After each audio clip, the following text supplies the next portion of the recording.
Mesdames et messieurs, bonjour et bienvenue dans ce bulletin d'information de la mi-journée. La 36e Assemblée générale de l'Union africaine a clôturé ses travaux le dimanche 19 février dernier.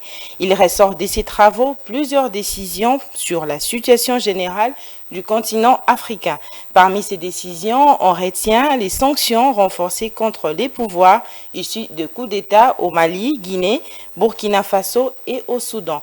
L'Union africaine compte renforcer les sanctions ciblées contre tous ces pouvoirs et promet d'accompagner ceux qui veulent normaliser les choses démocratiquement. Une autre décision importante, c'est la mise en place d'une force d'interposition africaine pour lutter contre les conflits en Afrique. C'est le président comorien qui assume la présidence de l'Union africaine pendant une année. Nous y reviendrons dans nos prochaines éditions. Lancement le dimanche 19 février sur toute l'étendue du pays des épreuves préliminaires des autodidactes de l'examen d'État exercice 2022-2023. À Kinshasa, c'est la vice-ministre de l'EPST qui a lancé ces tests à l'Institut technique et commercial dans la commune de Limete. Les candidats les plus âgés à 25 ans et les moins âgés à 18 ans. Images et commentaires de Rontaluyela.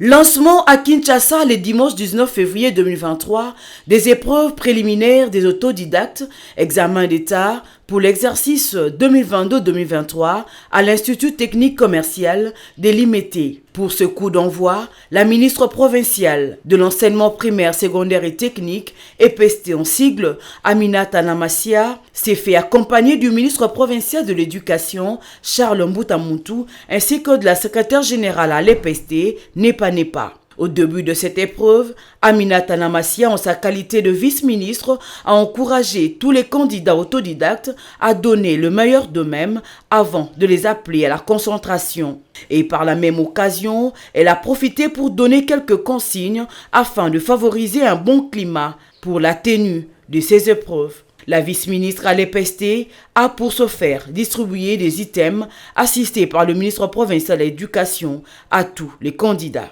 Pour se rassurer du bon déroulement, les officiels ont sillonné dans tous les locaux, question de se rendre compte des conditions de passation de ces épreuves qui, en ce moment même, s'éteignaient sur toute l'étendue de la République démocratique du Congo. Parlons insécurité à Kinshasa. L'insécurité est un problème qui devient de plus en plus grandissant dans la ville de Kinshasa. Les paisibles citoyens ne savent plus vaquer librement à leurs occupations le soir ou la nuit, voire même en journée dans certains quartiers. Quel est l'apport des autorités face à cette situation? Tentative de réponse dans cette réflexion de la rédaction. Suivez. L'insécurité. Un phénomène de plus en plus récurrent dans la ville de Kinshasa. Il est observé ces derniers temps à travers la ville une vague d'insécurité sans précédent. Les quartiers autrefois calmes et paisibles sont devenus dangereux. Les personnes s'y font agresser dans leurs avenues et voire même devant leurs parcelles, et cela en début de soirée ou dans la matinée par de jeunes appelés communément Kuluna. Aucune commune n'est épargnée par ce phénomène, surtout les communes de Kimbaseke, Makala, Kalamu, Matete, Selembao et Kintambo pour ne citer que celles-là qui enregistrent tous les jours des cas d'agression violente avec perte des biens et en vies humaines. Même si les criminels ou Kuluna sont arrêtés, ceux-ci ressortent facilement et sans inquiétude au grand désarroi de la population. Dans certains coins, on craint de dénoncer les criminels par peur de représailles. Face à tout cela, la population se plaint et se demande si réellement les autorités existent dans ces pays, étant donné qu'elles ne font rien pour éradiquer ces problèmes qui deviennent de plus en plus grandissants. Que les autorités puissent prendre des mesures drastiques afin de soulager la population de la ville de Kinshasa qui désespère de plus en plus face à cette situation.